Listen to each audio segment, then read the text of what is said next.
Even মই নিজে খুজি কিনে লৈছোঁ যে মোক ইয়াত টেবুলখন মানে জাষ্ট মানে বনাব লাগে বনাইছে আৰু সেই পণ্ডিতজনক মই কৈছোঁ যেতিয়া টাইম টেবুলখন সিহঁতক মানে গললৈকে মানে ছাবজেক্টবোৰ দি থৈছে। Good morning everyone. চ' আজি মই এটা স্পেচিয়েল টপিক লৈ কথা পাতিম। সেইটো হ'ল স্কুলৰ টাইম টেবুল। স্কুলৰ টাইম টেবুলটোক আমি অপাৰেশ্যনেল ব্লু প্ৰিণ্ট বুলি ক'ব পাৰোঁ। মই এইকাৰণে কৈছোঁ, যদি স্কুলৰ টাইম টেবুলখন ভালকৈ কাম কৰে, ভালকৈ যদি বনোৱা যায়, তেতিয়াহ'লে স্কুলখন বছৰ দিন ধুনীয়াকৈ স্কুলখন চলি যায়। ইয়াক মই টাইম টেবুলটো মই হাৰ্টবিটৰ লগত কম্পেয়াৰ কৰিম। যেনেকৈ আমাৰ হাৰ্টবিট আছে, সেই হাৰ্টবিটৰ দৰে মই কম্পেয়াৰ কৰিব বিচাৰিছোঁ। কিয় কম্পেয়াৰ কৰিব বিচাৰিছোঁ? কাৰণ এই হাৰ্টবিট যেনেকৈ আমাক কণ্ট্ৰল কৰি ৰাখে, সেনেকৈ টাইম টেবুলখন স্কুলক, টিচাৰক হওক, ক্লাছৰুমৰ এক্টিভিটিছ হওক বা লাৰ্ণিং অপৰচুনিটি হওক, ফৰ দ্য হোল ডে, এনেকৈ ফৰ দ্য হোল ডে বা হোল উইক মজাকৈ কণ্ট্ৰল কৰি ৰাখে চাইলেণ্টলি। আৰু স্কুলত টাইম টেবুলটো খুবেই ভালকৈ বা বহুত ভাবি চিন্তি বনাব লাগে। তাৰ কেইটামান পইণ্ট মই আপোনাৰ লগত ডিছকাছ কৰিম। ডিফিকাল্ট ছাবজেক্ট মানে কিছুমান টান ছাবজেক্ট, যেনেকৈ মেথছ, ছায়েন্স আৰু বহুত আছে, খালি মেথছ ছায়েন্স নহয়। ত' যিকেইটা টান ছাবজেক্ট হয়, সদায় আমি ট্ৰাই কৰিব লাগে মানে প্ৰথম হাফটোত বা মৰ্ণিং আৱাৰ্ছত ক্লাছেছবোৰ দিবৰ কাৰণে বেছিভাগ পাৰিলে। সেইটো কিয়ৰ কাৰণে গমে পায়, মৰ্ণিঙত ল'ৰা ছোৱালীবোৰ ফ্ৰেছ থাকে আৰু it helps students two learn easily. Next হ'ল ৰিপিটিশ্যন। যেতিয়া এজন টিচাৰে এটা ক্লাছত বাৰ বাৰ গৈ থাকে, ডেফিনেটলি টিচাৰজনেও ক্লাছ কৰি ভাল নাপায় আৰু ল'ৰা ছোৱালীও ব'ৰ হৈ যায়। চ' আমি চাব লাগে যে ছাবজেক্টবোৰ যাতে ৰিপিটিশ্যন নহয়। ধৰি লওক এটা ক্লাছতে দুটা ডাবল যাব নালাগে, তেনেকুৱা ধৰণৰ ৰিপিটিশ্যনবোৰ হ'ব নালাগে। ছাবজেক্টবোৰ বা পিৰিয়ডবোৰ বেলেঞ্চ কৰি বনাব লাগে। ধৰি লওক প্ৰথমতে এটা মানে মেজৰ ছাবজেক্ট ৰাখিল, তাৰপিছত মেজৰ এনেকৈ ধৰি লওক মানে বস্তুখিনি ক'ব গ'লে থিয়ৰী প্ৰেক্টিকেল বুলি এনেকুৱা টাইপৰ বস্তুখিনি মিলাই ৰাখিলে কি হয়, ল'ৰা ছোৱালীয়ে মানে কৰি ভাল পায়। এটা টান ছাবজেক্ট, এটা অলপ প্ৰেক্টিকেল ছাবজেক্ট, এনেকুৱা ধৰণৰ মিলালে যদি প্ৰপাৰলি ল'ৰা ছোৱালীয়ে মানে ক্লাছ কৰি ভাল পায়, ইণ্টাৰেষ্ট ফিল কৰে। আৰু বস্তুখিনি যেতিয়া বনায়, তেতিয়া এটা বস্তু মানে ভালকৈ মনত ৰাখিব লাগিব, যাতে এটা টিচাৰে মানে এটা সময়তে বেলেগ ক্লাছত যাতে মানে ক্লাছ কৰা টাইম টেবুলটো যাতে ক্লাছ নহয়। বহুতবাৰ দেখা গৈছিলে যে এজন টিচাৰে দুটা ক্লাছত কেনেকৈ যাব, যিহেতুকে এটা টিচাৰ এছাইন কৰিব লাগে। কিন্তু এইটো বাৰু ভুলতে কি হৈ যায়, এজন টিচাৰক দুটা ক্লাছলৈ দি পঠায় বা দি থৈ দিয়ে। ইভেন মোৰ লগতো হৈছে এনেকুৱা। মই অকল এজন টিচাৰ দুটা ক্লাছত মই প্ৰেজেণ্ট হ'ব নোৱাৰোঁ। চ' সেইটো এটা ক্লাছেছ মই দেখিছিলোঁ যেতিয়া টাইম টেবুলবোৰ বনোৱা হৈছিলে। লগতে মই বহুতবাৰ এইটো বস্তু ফেচ কৰিছোঁ, আই থিংক বহুত টিচাৰে ফেচ কৰিছে। সেইটো হ'ল যেতিয়া ছাবজেক্টবোৰ ভগাই দিয়ে। ছাপ'জ ধৰি লওক মই এটা ক্লাছত ক্লাছ পাইছোঁ আৰু মোৰ বহুত ক্লাছেছ থাকিব বেলেগ ক্লাছত। চ' যেতিয়া নাম্বাৰ অফ ক্লাছেছ থাকে ন, সমানে ভাগ হ'ব লাগে। যিকোনো এটা ছাবজেক্ট কৰ্চ কমপ্লিট কৰিবৰ কাৰণে সমানে মানে ক্লাছ পাব লাগিব চব জেগাত।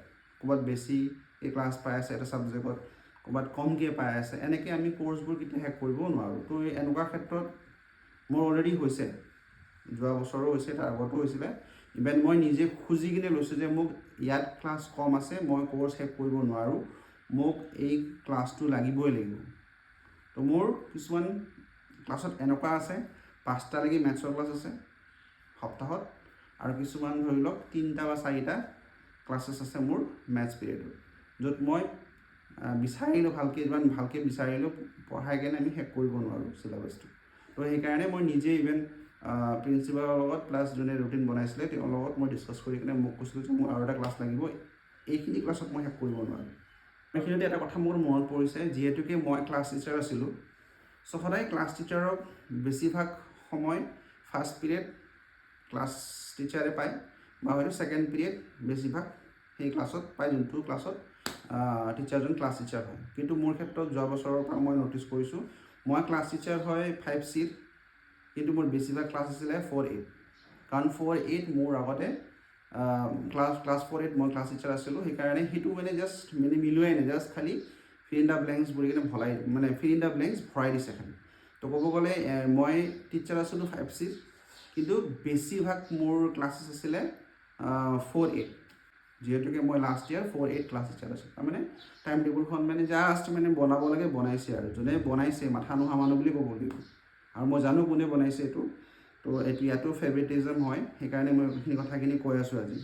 গেমছ বা ফিজিকেল এক্টিভিটিজ যিখিনি থাকে, গেমছ হওক বা ধৰি লওক কিছুমান আমি প্ৰগ্ৰেমবোৰ থাকিলে আমি প্ৰেক্টিছৰ কাৰণে এলাউ কৰোঁ। সদায় ট্ৰাই কৰিব লাগে পিছফালে দিবৰ কাৰণে, লাষ্ট পিৰিয়ডত দিবৰ কাৰণে, বা ইভেন গেমছবোৰ ট্ৰাই কৰিব লাগে যে লাষ্টৰ ফালে যাতে ফাৰ্ষ্ট হাফত যাতে গেমছবোৰ নাথাকে। কিন্তু বহুতখিনি সময়ত মই দেখিছোঁ ফাৰ্ষ্ট হাফত গেমছবোৰ আছে।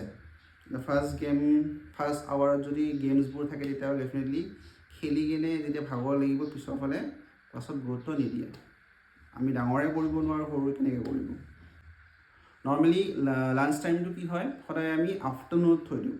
মই সেইকাৰণে ল'ৰা ছোৱালী আমাক গুড আফটাৰনুন ছাৰ বুলি ডেফিনেটলি অট'মেটিকলি টিফিন টাইমত আমি ল'ৰা ছোৱালীবোৰ উইচ কৰে।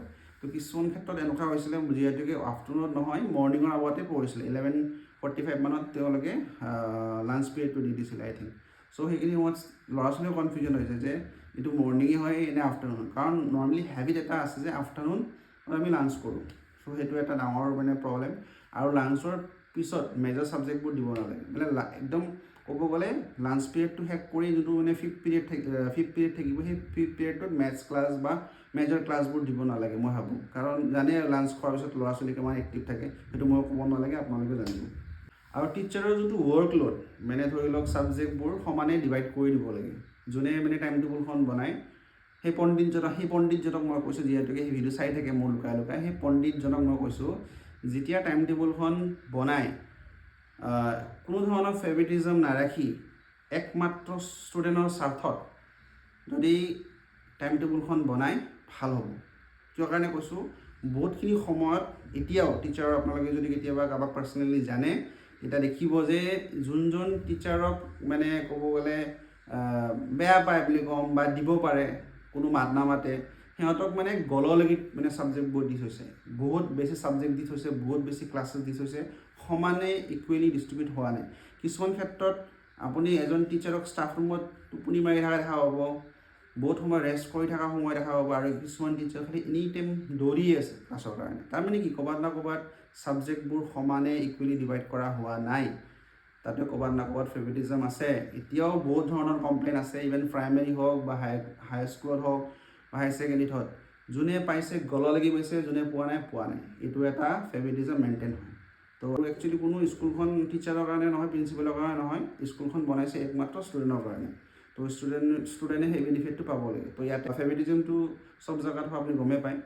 ইভেন ইয়াতো আছে ফেভৰিটিজম, কি কৈছে কি নাই মই জানো, কিন্তু আৰু বাৰ চেলাৰীৰ কথা আহি যায়, সেইটো কাৰণে ক'বলৈ টান পাওঁ। বা এটা মই বনাম যে হিউজ ডিফাৰেঞ্চ কিয় কাৰণে হৈছে, কিয় হোৱা নাই, এইবোৰ কথা মই ফেভৰিটিজমৰ কথাখিনি মই ক'ম। আৰু টিউশ্যনছ কেনেকৈ টিচাৰ্ছবোৰে মানে এভেইলেবল কৰে, সেইটো কথাও মই ডিছকাছ কৰিম নেক্সট কেইটামান ভিডিঅ'ত।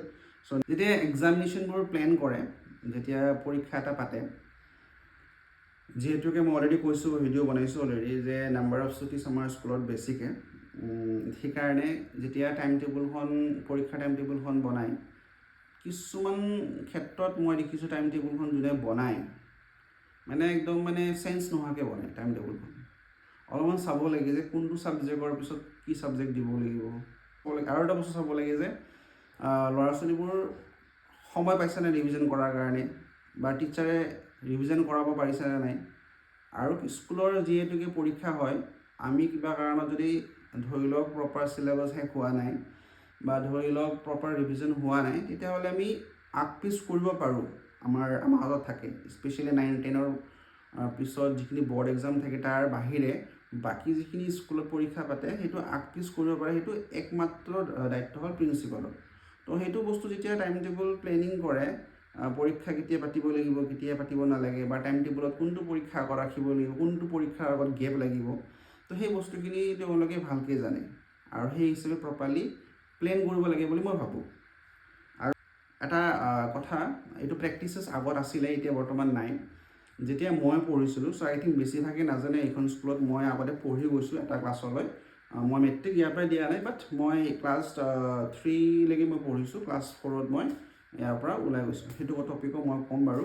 তো যোনে নাজানে, সেইখিনি সময়ত মই এটা বস্তু মানে এটা প্ৰেক্টিচেছ আছিলে, সেই প্ৰেক্টিচটো হ'ল সদায় শনিবাৰে তেওঁলোকে টেষ্ট এটা লৈছিলে, এখন বহীত পৰীক্ষা এটা পাতিছিলে, যিকোনো এটা ছাবজেক্ট, মানে ছাবজেক্টবোৰ প্লেনিং কৰি কেনে কৰে। ছাপ'জ ধৰি লওক আজি মেথছ হ'লে অহা সপ্তাহত বেলেগ ছাবজেক্ট হ'ব, যিখিনি শিকাইছে বা যিখিনি পৰীক্ষালৈ আহিব সেইখিনি শিকোৱাখিনি মজাকৈ এটা টেষ্ট লয়, য'ত ক'ৰবাত না ক'ৰবাত এতিয়াও প্ৰেক্টিচেছ হৈ আছে। মই স্কুলৰ নামবোৰ নকওঁ, কাৰণ আৰু ক'ব সেই স্কুলখনৰ প্ৰমোশ্যন কৰি আছে বুলি মই নকওঁ। এতিয়াও বহুত জেগাত এনেকুৱা ধৰণৰ প্ৰেক্টিচেছ চলি আছে, য'ত সপ্তাহত মানে উইকলি কি কৰে, তেওঁলোকে টেষ্ট পাতে। প্ৰপাৰ কুৱেশ্যন পেপাৰ নিদিলেও বৰ্ডত লিখি কিনে হ'লেও তেওঁলোকে টেষ্ট লয়, আৰু সেই টেষ্টটোৰ কপিখন সিহঁতে মেইনটেইন কৰি ৰাখে, আৰু সদায় বেলেগ বেলেগ ছাবজেক্ট উইকলি চেঞ্জ কৰে। তো আই থিংক এইটো মই ছাজেষ্ট কৰিব পাৰিম স্কুলৰ ফালৰ পৰা, যিহেতুকে ছাজেষ্ট মানে কি, এইটো প্ৰেক্টিচেছ অলৰেডি ডন বস্কোত কৰিছিলে। চ' আই থিংক এতিয়া মিচিং হৈ গৈছে। আই থিংক কৰিব পাৰে এইটোত মানে ক'ৰবাত না ক'ৰবাত ল'ৰা ছোৱালী বেনিফিট হ'ব, ৰেগুলাৰ পঢ়িব বা ছাবজেক্টটোৰ বিষয়ে অলপ হ'লেও মানে এটলিষ্ট অলপ আগত পঢ়িব পৰীক্ষাৰ আগত।